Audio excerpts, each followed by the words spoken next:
Hey guys, it's Amy sitting, not standing, on the set of Vintage Space today, aka my apartment, which means there are opinions ahead. So if you don't really feel like listening to my own opinions, then this is your chance to leave. I'll wait while you close the window.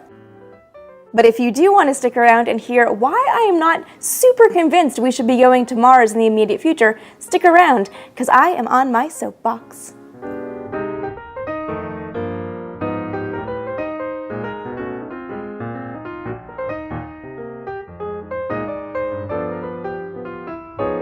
So let's jump into this. I have had this conversation with friends and with colleagues and former and current astronauts many times, and I decided to talk about it today because a friend of mine emailed me an article about NASA's latest announcement of its plan to get humans to Mars in the 2030s. So we know that this has been NASA's goal for a while. The hashtag Journey to Mars is basically NASA's mission statement at this point, but now it's finally released a little bit more details on what this plan is going to look like. And I do like it. It does make a lot of sense. So let's just go through it real quick. The goal, of course, is for NASA and the United States to lead an effort that expands human presence deeper into the solar system through a sustainable human and robotic spaceflight program.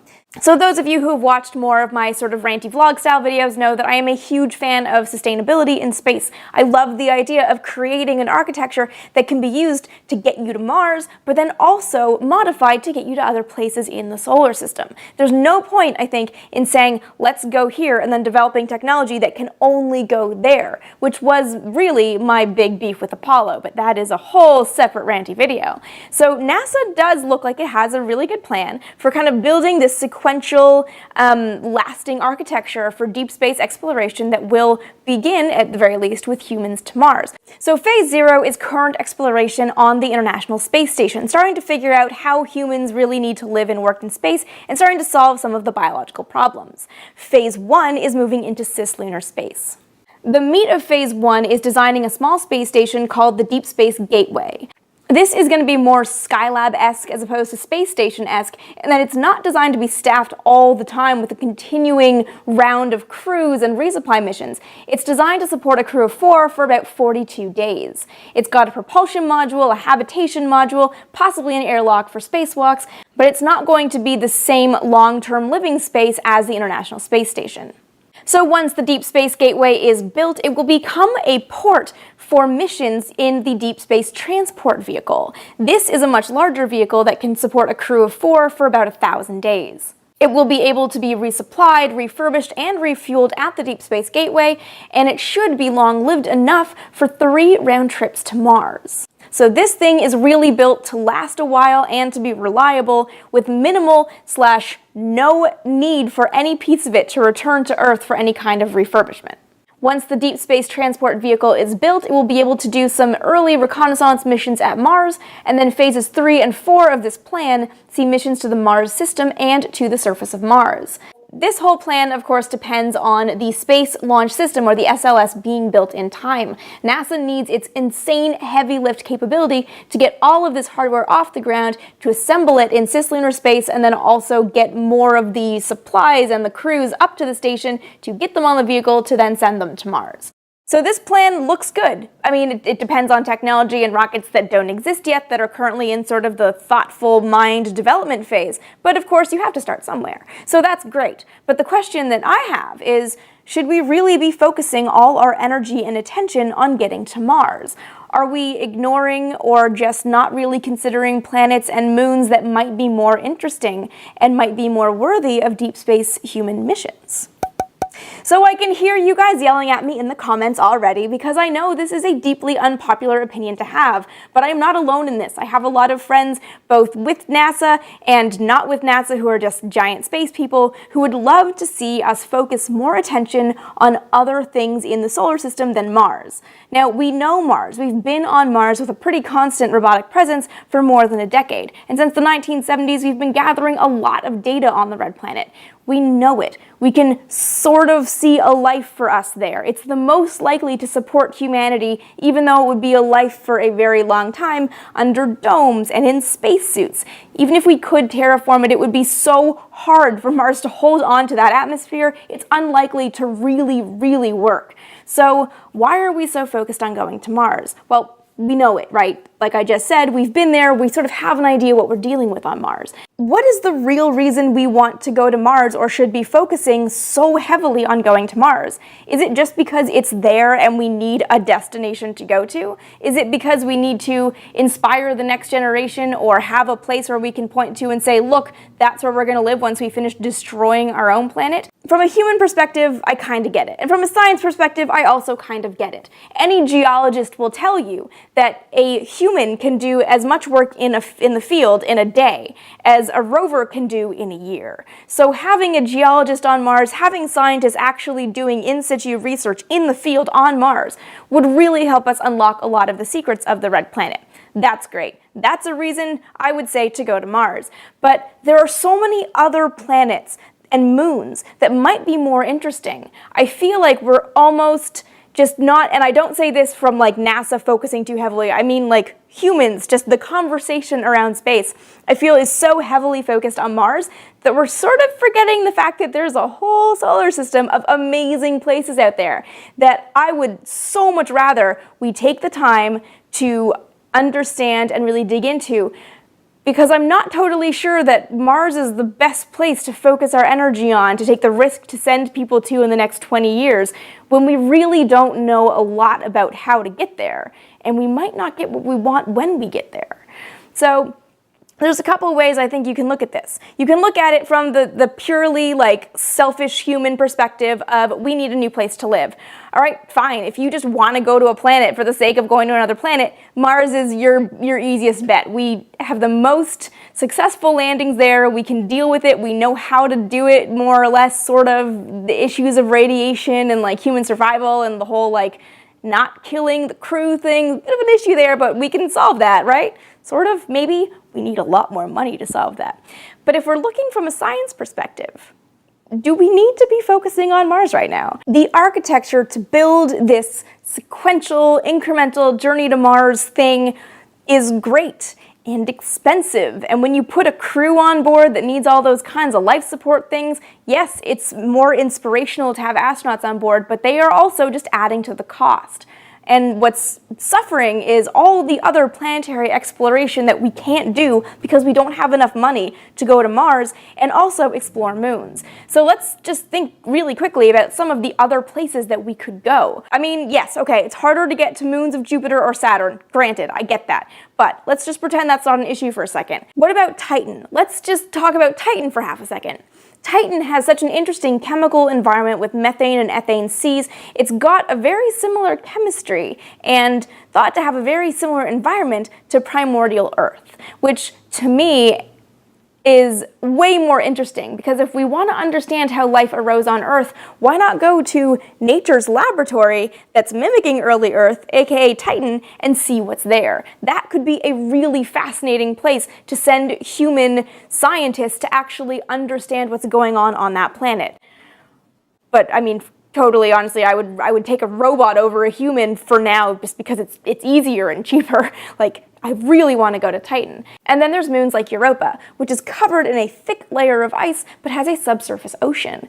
We might not need humans to physically drill, I don't know why this is the drill, but to physically drill down through that ice, but it might make sense to have humans there to actually do the in situ research, because we don't totally know what we're going to get into. But Europa actually might have a better atmosphere and environment for life. I mean atmosphere, like, not literal atmosphere, sorry. Don't yell at me for that. Europa might have a better environment for life than Mars. We might have a better chance of finding life on Europa than on Mars, right? NASA's whole thing about space right now is finding life and looking for signs of life. And if you want life, you follow the water, because we need water to survive. Follow the water. Why are we not going to where there's water? I know we have a Europa mission on the books, but we're not landing on it. Shouldn't we go to where there's water if NASA's whole thing is to follow the water? And then there's Venus, which is unlikely to harbor any kind of life, but might actually make more sense for a human mission. Because Venus's clouds are so dense, oxygen is actually a lifting gas on Venus. So you could have like a Zeppelin-style spacecraft that would float in Venus's atmosphere and support life at the same time, and we could do so much cool science from living in Venus's atmosphere, even if we can't land on the surface. That could be a very cool mission, and yet we haven't been to Venus in years. So I think you can kind of see that there's a little bit of a division here where I'm talking. So on the one hand, we've got human mission to Mars, putting all of our eggs in the Mars exploration basket and leaving like NASA's spare change for every other possible thing in the solar system. On the other hand, we have more robotic exploration missions of other moons and other planets. So this is kind of where I see the division happening. You kind of have one or the other because spaceflight is really expensive and NASA doesn't have that much money. Everybody feels like NASA gets so much money. Guys, the military's air conditioning budget is more than NASA's budget. I'm not saying troops don't need air conditioning, I'm just putting that into perspective for you guys. NASA does not actually have that much money, and it certainly doesn't have enough money to do both of these things at the same time. So when we talk about sending humans to Mars, there's a huge cost, but there's also a huge risk. Now, we don't actually know how to do all the things required to get humans to Mars. We're still figuring out a lot of things. Radiation is, of course, the biggest issue.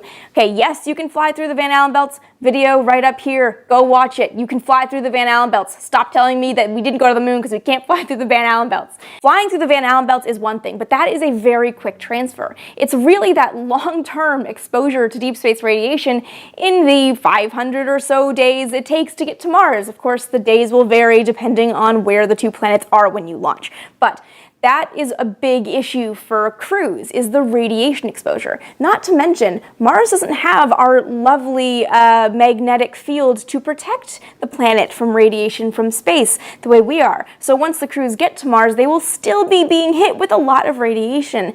And I spoke to a botanist about this not too long ago, actually, who mentioned, and I'd never thought of this, the soil is also being hit with radiation. I don't know, because I am not a botanist, what this means for crops that would be grown theoretically on Mars, but I feel like there's just a lot of radiation to deal with on Mars, and radiation and humans are kind of like two positively charged ions, to quote Milhouse Van Houten. And there's so many other just like basic human life issues to deal with, like how to feed the crew for that long, who would go, what are the skill sets, what would happen in an emergency. There's so many questions. It's such an expensive venture. And I feel like the motivation to get humans to Mars in the immediate future is just not that strong. Again, this is my personal opinion. Stop yelling at me.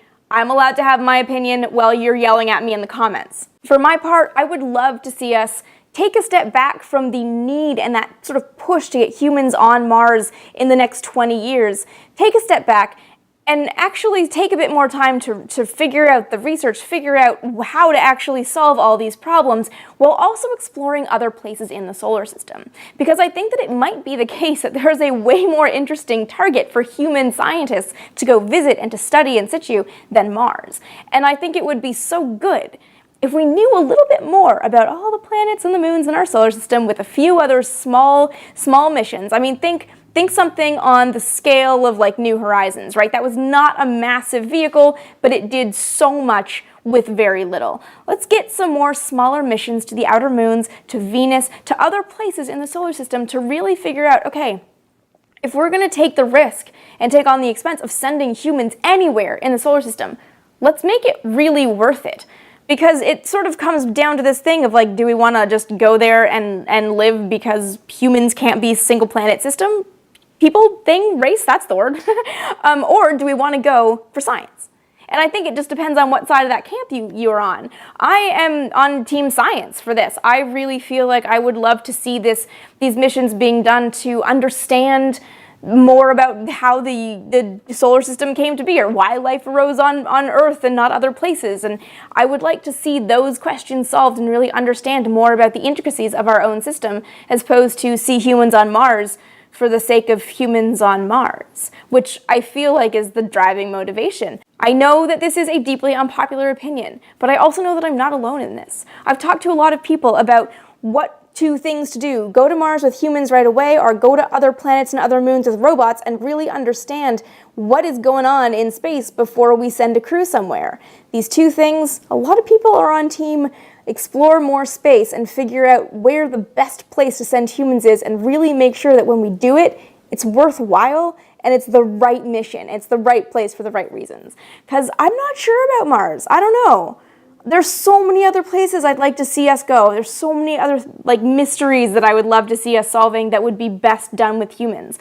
Now, there is another option for a Mars mission with humans that I am so behind. I love the idea, and maybe this will ultimately be a first step before we have humans on Mars, but the idea of sending a crew to Mars orbit and doing telerobotic missions on the surface. Now, this takes away the issue of how to land something as heavy as a manned vehicle on Mars with its much thinner atmosphere, and I think once you hit the atmosphere to surface, I think you have about 7 minutes. That's not a lot of time for super fast deceleration, especially when you are dealing with a human crew. And, the mass of a human crew in that spacecraft. So take that out of the equation. Have humans in orbit, have them controlling a rover without the light time delay of the Earth-Mars distance for communication. See, that I could get behind because it's not about having humans on Mars for the sake of inspiration or because it's there. It's about having humans go to Mars because, again, the geologist working in real time with tools on Mars, even if he can't pick up and feel the rock and look at it with his own eyes, can actually do a lot more science in a lot less time without that light time delay. So maybe that is a really happy medium for the near future. Maybe there's ways to sort of have a more metered approach that doesn't throw all of our money into humans on Mars. Because if it doesn't work out, if it doesn't come to pass, we've spent so much money at the cost of exploring all these other bodies in the solar system. I mean, I totally get that having humans involved in spaceflight makes it so much more inspirational, makes people care more, makes the public really more interested, and makes kids that much more excited about pursuing careers in science and engineering and math and technology, aka STEM. But I don't see why we can't have robotic missions that are doing the same thing. I mean, yeah, there's no human, you can't see yourself reflected in the visor to imagine yourself walking on that planet, but the idea of developing a spacecraft that is unlocking secrets of a distant moon that you can't even see from the Earth, but is out there, I mean, that is so cool. I would love to see us focusing more, or at least equally, on seeing what else is out there, seeing what else is worth exploring with humans, and not throwing almost everything we got into the Mars basket. Now, I'm not saying humans shouldn't go to Mars eventually. I mean, of course, I'm a fan of exploring all of the things with the people in situ to do really good science right there where it's happening. But I just don't want to lose all the other space exploration we have because this one goal is immediate enough to be taking up so many of the already few resources we have for space exploration. So who out there agrees with me? Anyone? Or are you all just going to yell at me in the comments? I'm not even going to tell you to tell me your thoughts in the comments because I know you're going to do it. Said it before, Amy's Soapbox is all about my own opinions. You don't have to like it, you don't have to watch it. But if you do like just straight up regular educational videos about space history, definitely subscribe because those go up regularly every week, usually on Mondays if my schedule allows. But if you do like more vlog style opinionated videos, those will go up occasionally as well. So also subscribe so you don't miss any of those episodes. You can follow me on Twitter and on Instagram for daily vintage space-ish content. And of course, hit that subscribe button so you never miss any of the space.